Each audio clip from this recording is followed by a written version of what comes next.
അങ്ങനെ പുതിയ ടാസ്ക് വായിക്കാൻ നന്ദനെ കൺഫെഷൻ റൂമിലേക്ക് വിളിച്ചിരിക്കുകയാണ് ബിഗ് ബോസ്. അവിടെ വെച്ച് സുഖമാണോ എന്ന് നന്ദനോട് ചോദിക്കുമ്പോൾ ആ സുഖമാണെന്ന് നന്ദന പറയുന്നുണ്ട്. അതുപോലെ തന്നെ ഉടനെ എന്താ നന്ദന ഇത്ര സങ്കടം എന്ന് ചോദിക്കുന്നുണ്ട്.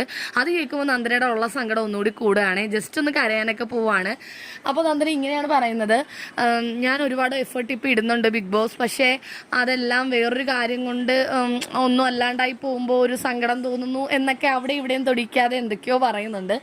ബിഗ് ബോസ് ആണെങ്കിൽ മത്സരങ്ങൾ ഇനിയുമുണ്ട്. നന്ദന ശക്തമായി കളിക്കൂ. ടിക്കറ്റ് ഫിനാലയിലേക്കുള്ള മത്സരങ്ങളാണ് നടക്കുന്നത്. ഒട്ടും കോൺഫിഡൻസ് ചോർന്നു പോകാതെ മത്സരിച്ച് മുന്നേറുമോ എന്നൊക്കെ പറഞ്ഞ് നല്ല രീതിയിൽ കോൺഫിഡൻസ് കൊടുക്കുന്നുണ്ട് നന്ദനയ്ക്ക്.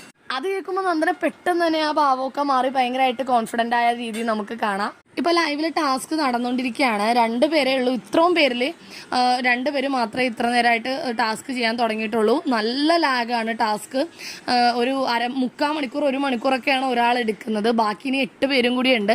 ഈ 8 പേരും കൂടി ടാസ്ക് ചെയ്ത് കഴിയുമ്പോൾ എന്തായാലും ഒരു 3-4 മണിക്കൂറിന് മേലെ പിടിക്കുമെന്നാണ് തോന്നുന്നത്. അപ്പോൾ എന്താണെങ്കിലും അപ്ഡേറ്റുകൾക്ക് നമ്മുടെ ചാനൽ മറക്കാതെ സബ്സ്ക്രൈബ് ചെയ്യുക.